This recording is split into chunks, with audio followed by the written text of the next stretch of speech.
As we see here in the table, there is much to be done where agriculture accounts for 70% of the water consumption, and over half that water is provided for irrigation, which of course is wasted with poor agricultural techniques. And also with the pollution of nitrates and phosphates that go with the fertilizers and the synthetic organic chemicals that then run into the streams and underground water, polluting the water that we have available. It's a very serious scenario. So some of the greatest causes of pollution: sewage, manure, chemical fertilizers that are being used in great excess, which create what is called nutrients, or generally phosphate and nitrates, fresh water and salt water, destroying the habitats. In excess levels, these nutrients overstimulate the growth of aquatic plants and algae in lakes and rivers. Excessive growth of these organisms walks light to the deeper waters. Now, we have found countermeasures through colleagues who have developed the use of a positive use of microbes that are dropped into the water that eat the waste and restore the water bed or water flux to its original pure condition. Right, because what you want to do is get rid of the dead zones, get rid of the algae, and in some cases it means even getting rid of some of the jellyfish which thrive in this water. The Mississippi River, for example, which drains nearly 40% of the continental U.S., including its central farmlands, because most of the farming is either done in the Midwest or in the far west, carries an estimated 1.5 million metric tons of nitrogen pollution into the Gulf of Mexico each year, creating dead zones. And these dead zones affect people all the way to Cancun, where people can't even eat the local shellfish, which they used to do, because of the penetration of these dead zones from the phosphates and certain bacteria that grow more successfully in these areas and really push the fish away and kill the fish in many cases. So, excess nitrogen in surface and groundwater systems used for drinking water is dangerous to the health of certain groups of people and animals, strategic populations. For example, infants less than 6 months old are particularly susceptible to harm because their stomachs are not acidic enough to prevent the growth of certain bacteria which convert the nitrate to nitrates. And high levels of nitrates, of course, can oxidize hemoglobin to form what is called methaneoglobin, which is unable to carry oxygen. In other words, in that capacity, the brain shuts down, brain damage or death by suffocation takes place. And you know, there's other things that constantly get into our water, we're not even aware of it. Even nuclear energy is among one of the main causes of water pollution. Radioactive water pollution has been a number of causes for major shutdowns of certain water areas. Also, there's the mining areas that refine uranium and thorium. And there's the radioactive material used in industrial, medical, and scientific processes. All these have caused major problems throughout Europe and the United States. Years ago, we worked with colleagues from NASA who developed a system using high-level harmonics to separate the waste from the heavier pollutants in the water stream.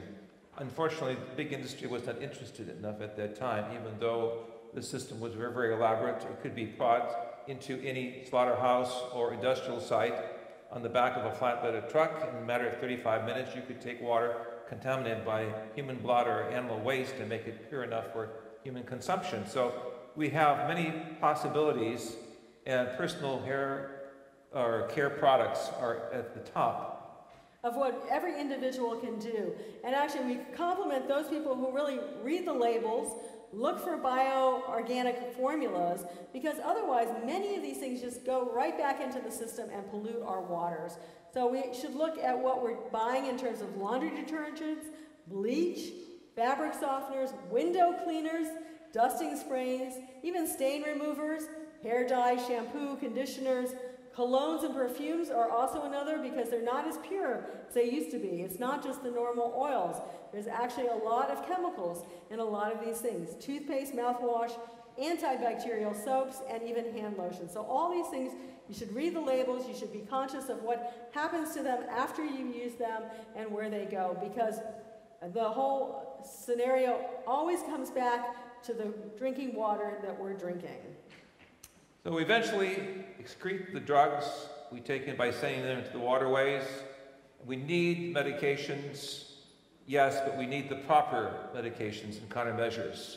Studies have shown that upwards of 90% of our original prescriptions pass out of our body unaltered. Animal farming operations that use growth hormones, unfortunately, are affecting our human system.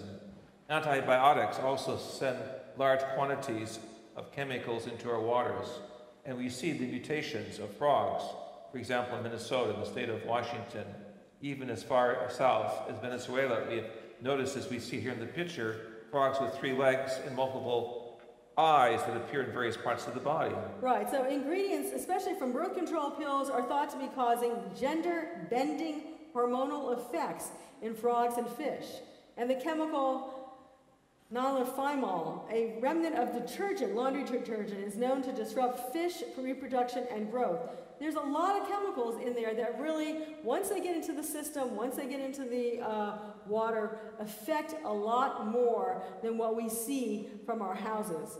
So I remember living in Florida when the original detergents first came out with a lot of phosphates. You could actually look out in the water around your house and you could actually see bubbles, just because people were using laundry detergents.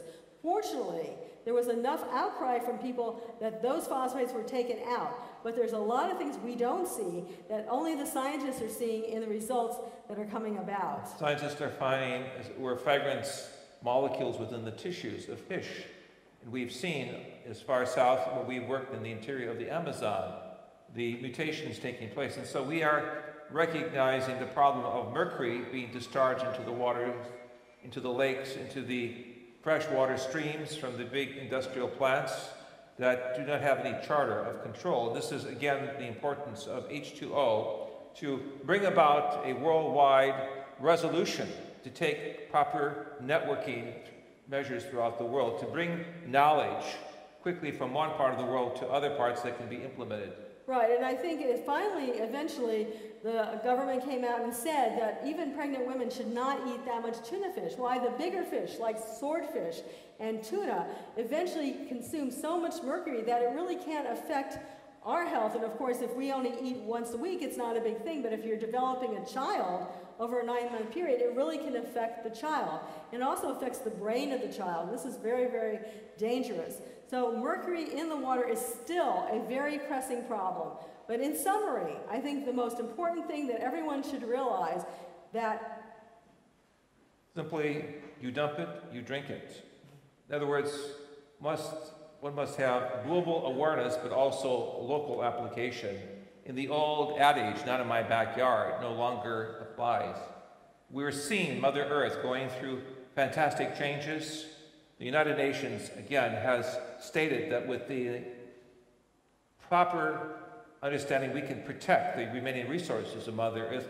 If not, we're going to see with the destruction of the ice pack and the glacial parts of the Earth's surface, a vast change of the levels of the oceans going up from 1 to several meters, along with the temperature going up from what is predicted to be something on the order of 3 degrees Fahrenheit to possibly 7 degrees Fahrenheit within the next 100 years. So remember, whatever you put into your environment actually comes back to you, whether it's the biological waste, the chemical waste, whatever you put out comes back to you. You dump it, you drink it, it's in the system, and so let's watch what we do, let's consume what we really need to consume that's healthy, that's well, and let's change the planet with new agricultural techniques and better ways of growing food, whether it's underground, monitoring the water. And recognizing we have the genius to purify water now with breakthroughs that are coming through in desalinization.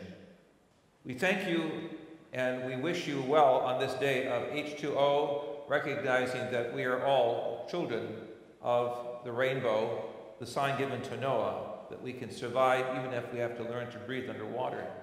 Bless you as we sign off from this part of Central Europe to all of you around Mother Earth. May peace prevail on earth. Thank you.